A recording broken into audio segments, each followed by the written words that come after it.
광야를 잘 통과하면 모세가 된다. 이것이 오늘 말씀의 주제입니다. 토마스 제이 왓슨이라는 사람이 있습니다. 그는 여러 회사들을 합병 인수하면서 IBM으로 회사명을 바꾸고 모든 임직원과 사무실에 표를 걸어놨는데 사훈으로서 think, 생각하라. 그것이 사훈이었습니다.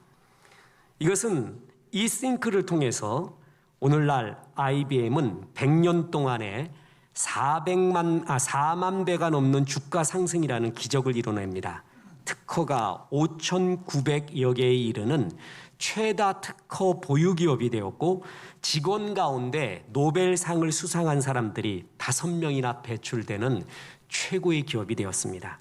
그런데 당시 이렇게 세계 최강이었던 IBM에 도전을 내민 젊은이가 하나 있었습니다.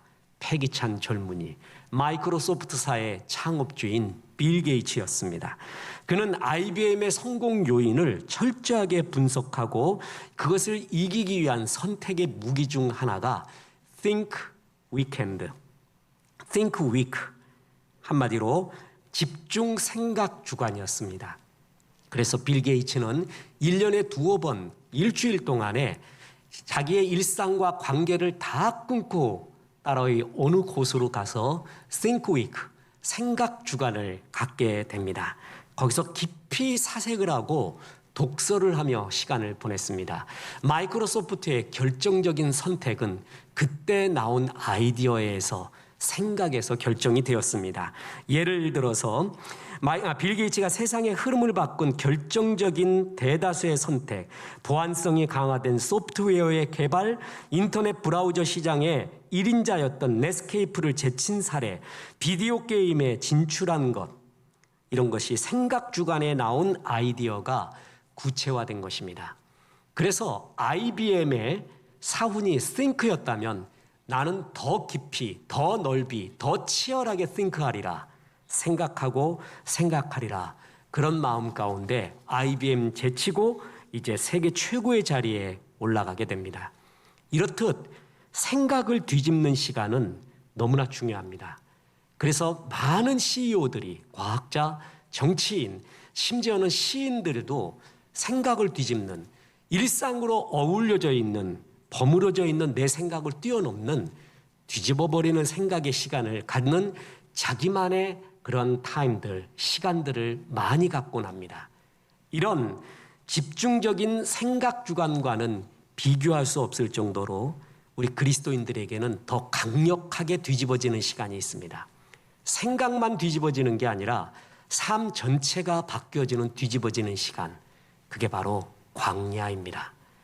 광야를 잘 통과하면 자아가 죽고 하나님만 바라봐서 다윗처럼 살게 됩니다. 광야를 잘 통과하면 축복의 통로인 모세처럼 살게 됩니다. 오늘 모세의 이야기입니다. 오늘의 주제는 이것입니다. 광야를 잘 통과하면 축복의 통로가 된다. 모세의 삶은 크게 세 단계로 새 40년으로 구별할 수가 있습니다. 첫 번째는 이집트의 왕자로서의 40년, 또 하나는 살인자로 도망자로서 광야에서의 40년, 또 하나는 출애굽하여 광야에서의 또한 40년, 이렇게 셋으로 나눠집니다.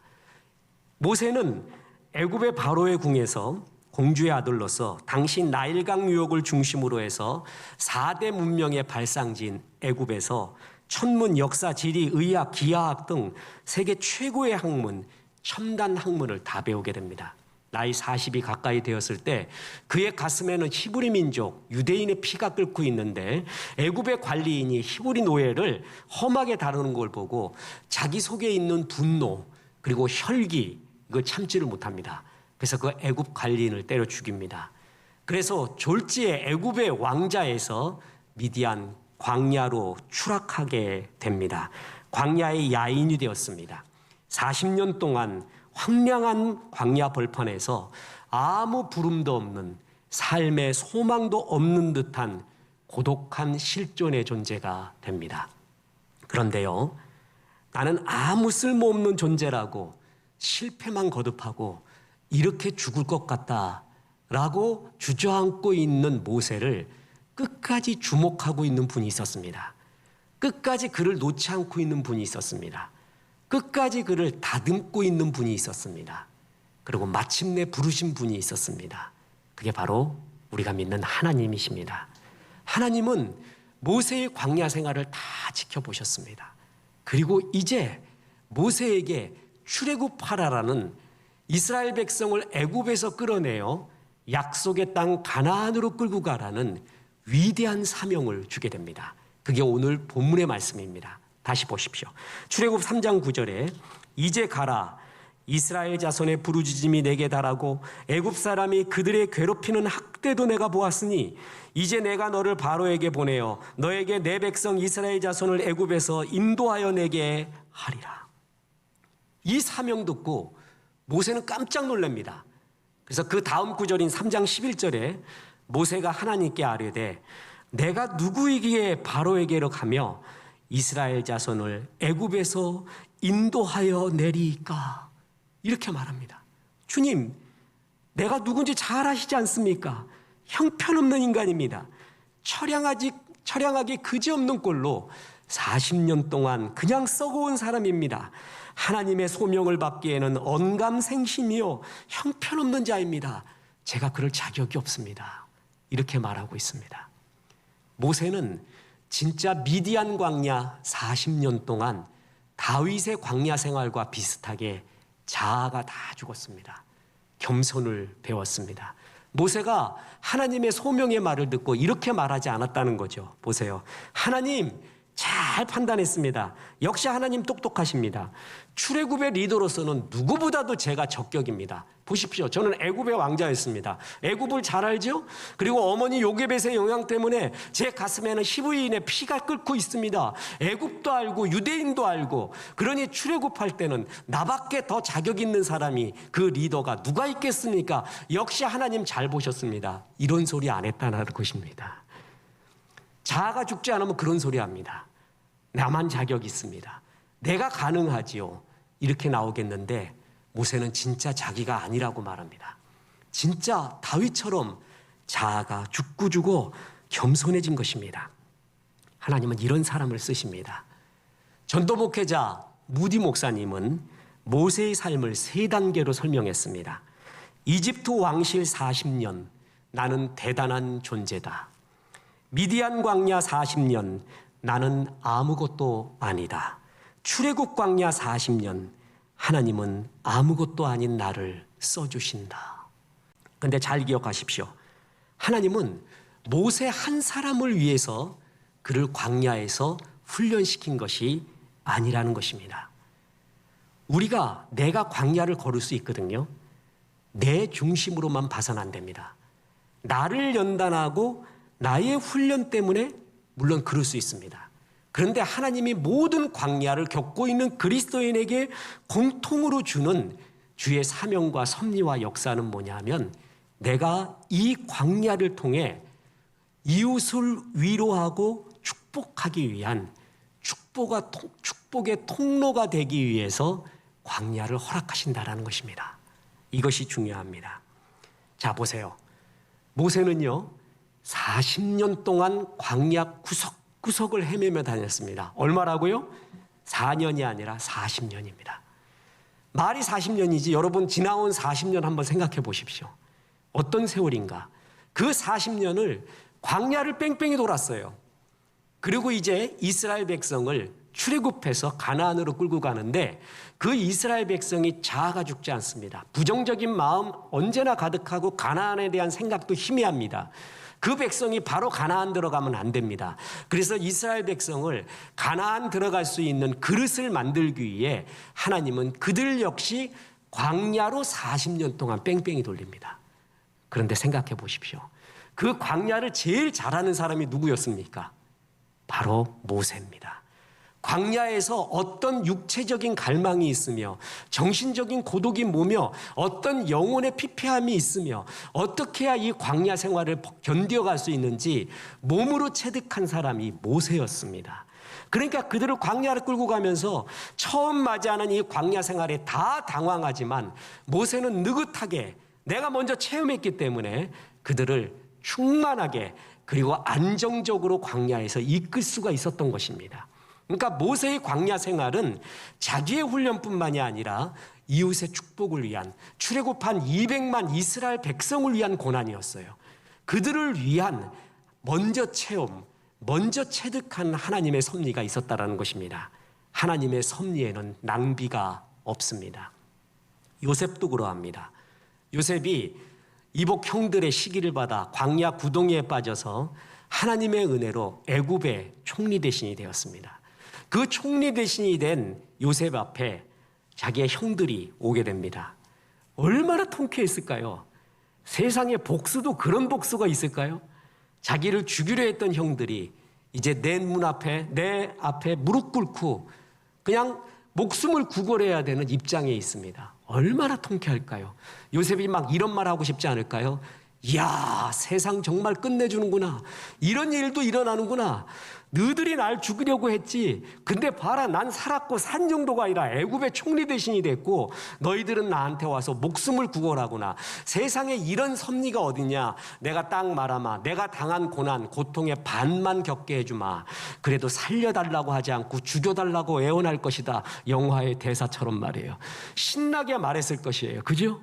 그런데 요셉 그렇게 말하지 않습니다. 보세요. 창세기 45장 5절에 당신들이 나를 이곳에 팔았다고 해서 근심하지 마소서, 한탄하지 마소서. 하나님이 생명을 구원하시려고 나를 당신들보다 먼저 보내셨나이다. 그는 거인의 어깨에 올라가 있었습니다. 거인의 어깨에서 바라봤습니다. 하나님의 시선이 있었습니다.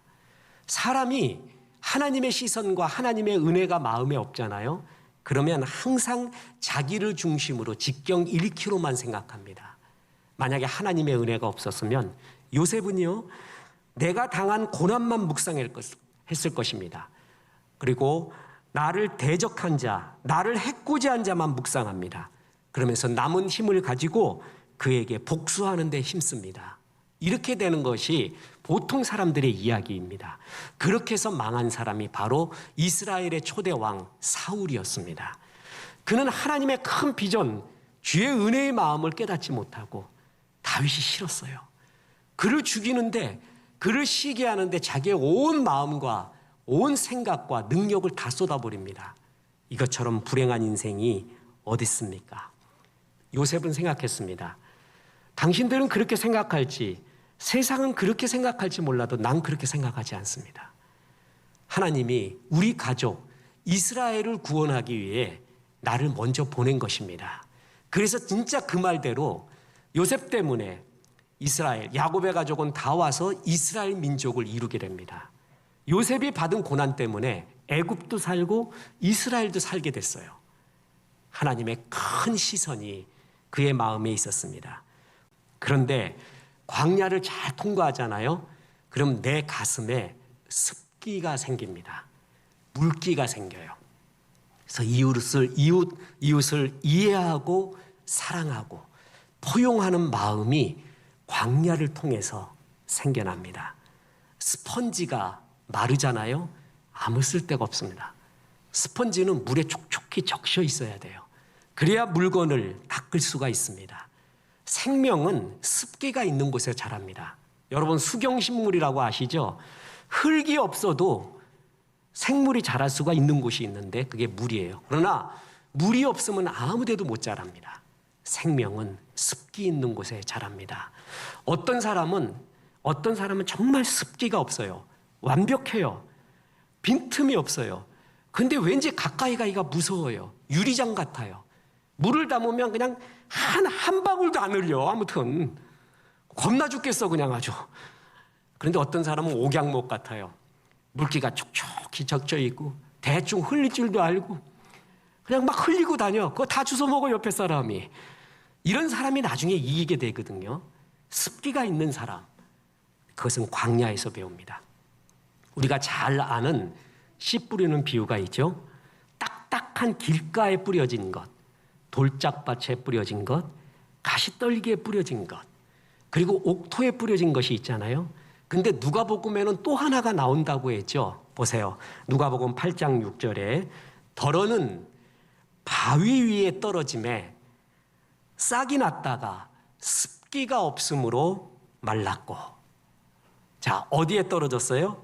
바위에 떨어져서 싹이 났다가 뭐가 없어서 말랐어요? 습기예요. 습기 없으면 그가 아무리 완벽해 보여도요, 생명이 나지 않습니다. 미국 서부로 가면은 그 이파리가, 서부로 갈수록 이파리가 가시가 되어 있습니다. 뭐 때문에 그러죠? 습기가 없어서 그래요. 습기 없는 사람의 특징이 가시가 많아요. 그래서 그 나를 찌르고 이웃을 찔러요. 그냥 한마디 해도 찔러. 두 마디 하면 더 찌르네? 세 마디 하면 거의 그냥 중상을 입혀요. 마음도 그렇고 눈빛도 그렇고 얼굴도 그렇고요. 말투도 그렇고요. 가시가 있는 사람이 있어요. 습기가 있는 사람이 있어요. 사람은 그렇게 포용을 잘합니다. 사랑도 하고 이해도 해주고 말입니다. 마음에 습기가 있는 자가 이웃을 이해하고 복의 통로가 될 수 있는데, 이것을 어디서 배우냐 하면 바로 광야에서 배웁니다. 고생해 보잖아요. 눈물 흘려 보잖아요. 그럼 아픈 게 뭔지, 돈이 없는 게 뭔지, 관계가 끊어진 게 뭔지, 슬픈 게 뭔지, 그것을 배우게 됩니다. 이해하게 됩니다. 그러지 못한 사람은 이론적으로는 알지만 가슴으로는 이해를 못합니다. 리더십 책들이 많이 나오는데 3개로, 3단계로 구별을 합니다.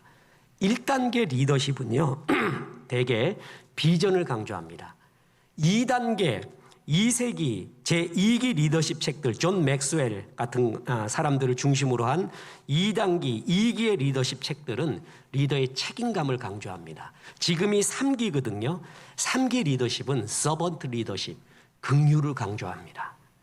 그 가슴에 긍휼이 있냐, 습기가 있냐. 기업도요, 광고를 해도요, 습기 있는 광고가 있어요. 딱 내 이야기 같은 거 있어요. 다 공감을 주는 게 있어요.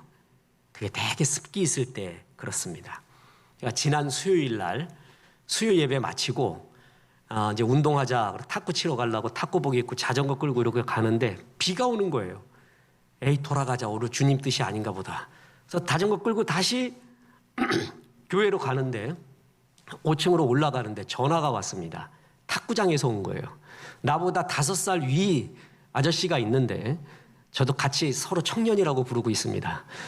근데 그 사람이 전화 와서, 아유, 한 목사 오늘은 왜 안 왔어요? 그래서 오늘 수요 예배고 그래서 또 늦고 비도 와서 그렇다는데, 아이, 내가 또 한 목사 기다리잖아요. 와요. 그러는 거예요. 그래서 가요. 왜 가냐면 난 그 사람이 좋아요. 왜냐하면 그 사람 저의 형님인데, 어떤 형님이냐면 그 사람은 철심을 4개 박았어.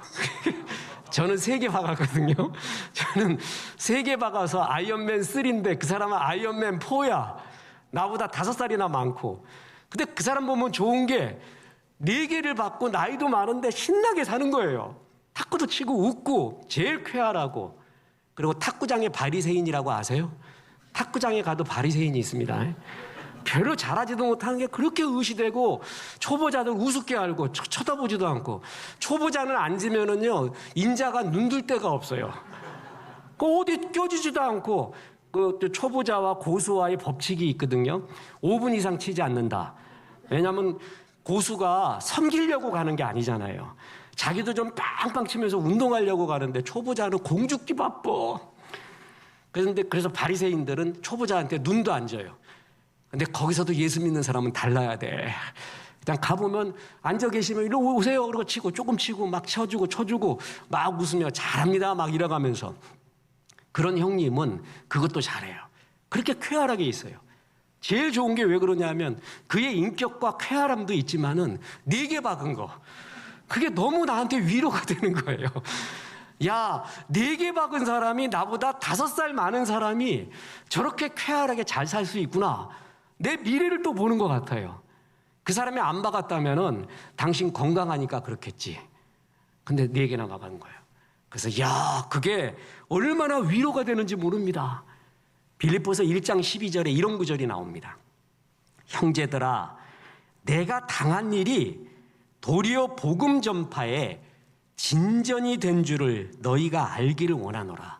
진전, 이거를 개역 한글에서는 진보라고 했습니다. 헬라어로 프로코메, 군사 용어인데요. 정찰병이 미리 가서 주력 부대의 길을 닦아놓는 것을 의미합니다. 그러니까 바울 사도가 내가 감옥에 들어간 것은 너희들 앞으로 다 핍박당해서 감옥에 들어오거든. 그러면은 감옥은 어떻게 생활해야 되는지 내가 먼저 경험하는 거야. 그래갖고 너희들에게 알려주려고 하나님이 복음의 진전, 정찰병으로 나를 감옥에 보낸 걸 난 그렇게 믿는다. 얼마나 멋진 말인지 모릅니다. 난 지지리도 복이 없지. 내가 왜 남이 안 겪는 이런 고난을 겪고 이렇게 살아야 되나? 그 세상적인 생각입니다. 내가 복음의 진전으로, 진보로 이런 경험을 해서 이런 아픔을 겪고 있는 사람들을 위로하러 하는구나. 내 이 광야 생활이 하나님의 축복의 통로가 되는 습기를 기르고 있구나. 은혜와 긍휼을 기르고 있구나. 이게 바로 주님의 뜻이요, 주님의 말씀이라는 것입니다. 그렇습니다.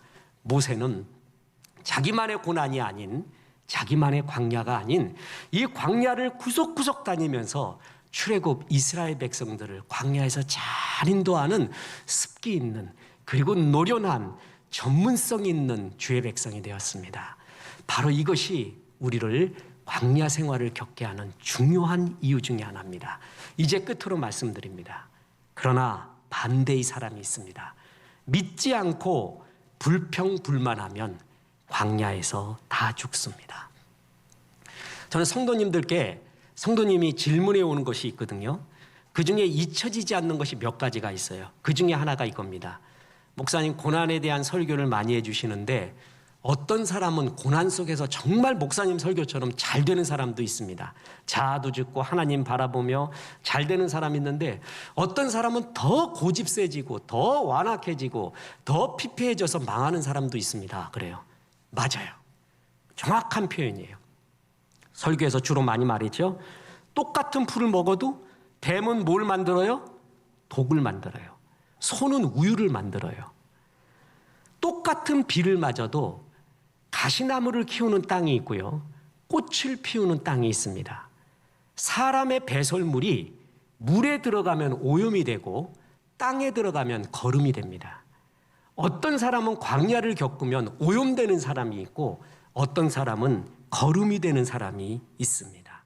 야곱도, 모세도, 다윗도, 엘리야도 모두 광야 속에서 자아가 죽고 주님만 바라보면서 결국 이웃을 위한 축복의 통로가 되었는데, 출애굽 1세대 사람들은, 출애굽 1세대 이스라엘 백성은 광야에서 다 죽어버렸습니다. 이유가 있습니다. 그들은 하나님을 바라보지 않았습니다. 늘 하나님을 원망했습니다. 늘 생각이 과거에 있었습니다. 애굽에 있었습니다.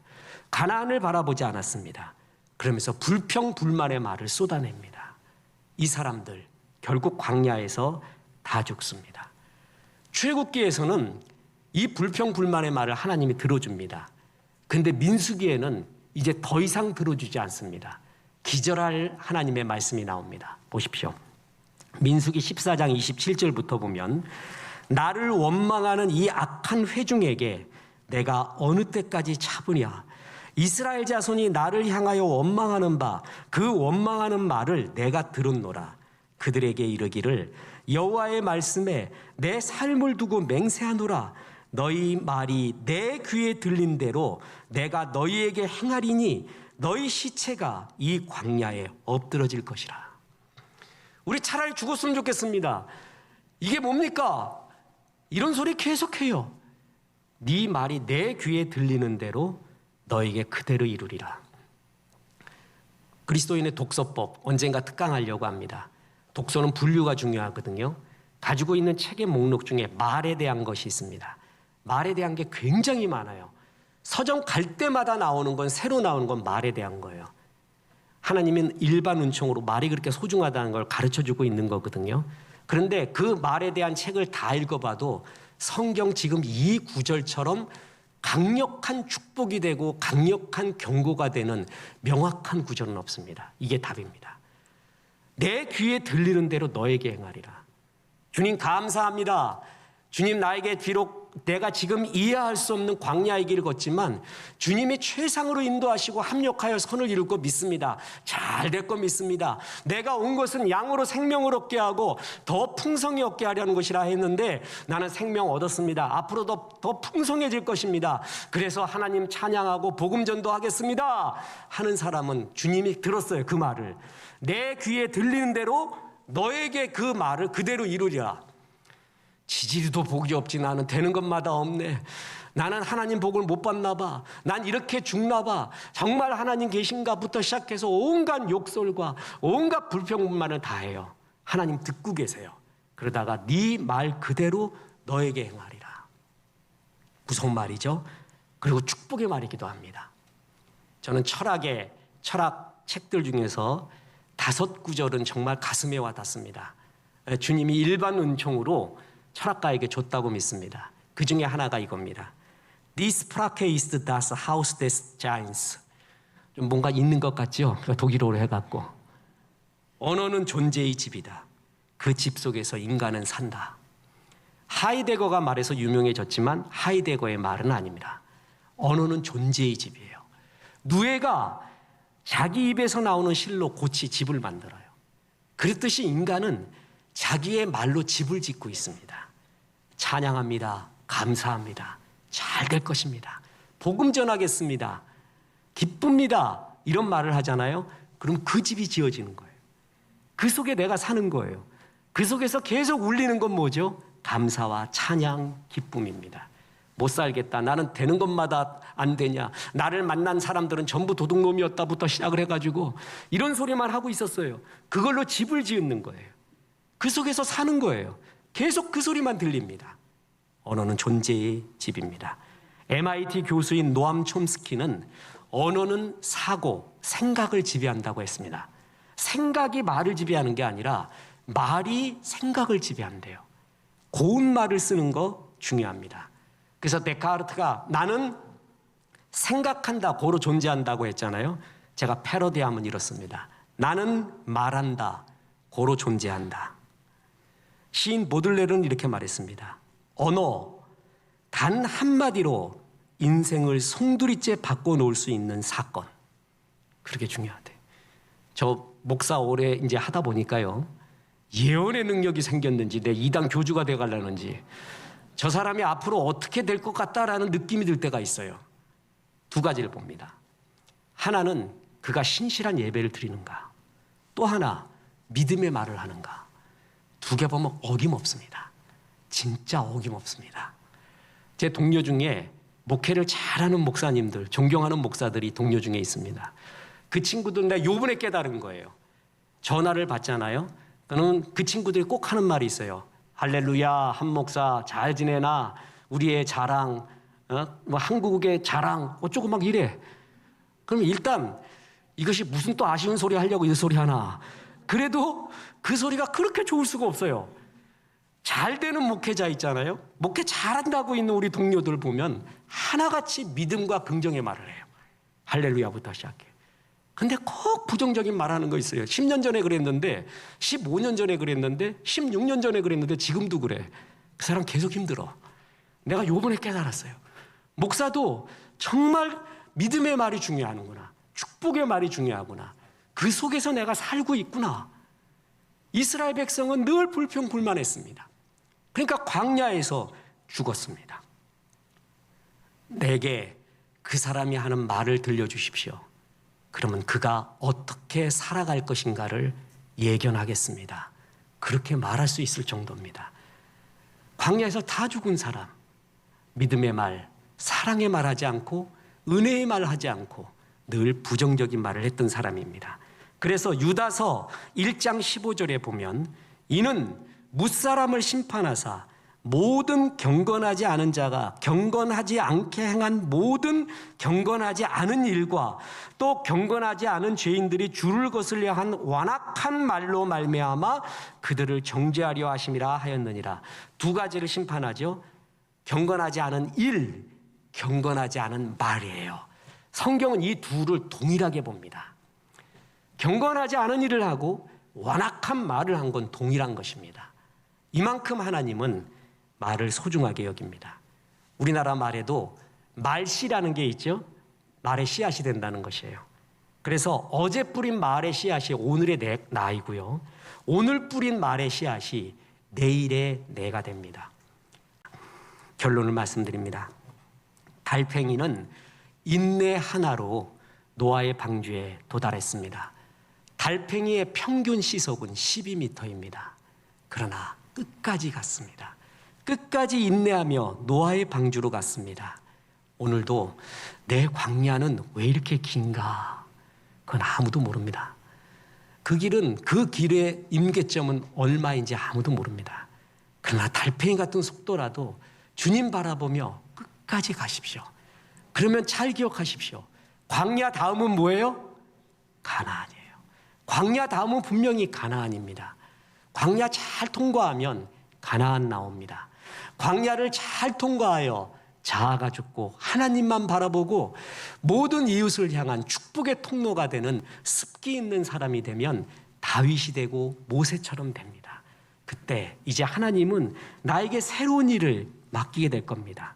모세는 광야의 도망자로 끝날 수가 있었습니다. 다윗은 평범한 막내 목동으로 이름도 없이 끝날 수도 있었습니다. 바울은 율법주의자로 끝날 수도 있었습니다. 그러나 모세는 이스라엘 백성을 가나안 땅에 이르게 한 인도자가 되었고, 다윗은 임금이 되어 다윗 왕조를 세웠고, 바울은 사도가 되었습니다. 여러분, 여기서 끝이 아닙니다. 광야에서 끝이 아닙니다. 자기 자아와 생각에서 자꾸 난 여기서 끝난 것 같다, 난 여기서 헤쳐나오지 못하는 것 같다, 이런 마귀의 음성을 물리치십시오. 거기서 끝나지 않습니다. 잘 통과하면 주님이 다윗과 같이, 바울과 같이, 모세와 같이 새로운 사람으로 나를 만들어 반드시 가나안으로 이끌고 갑니다.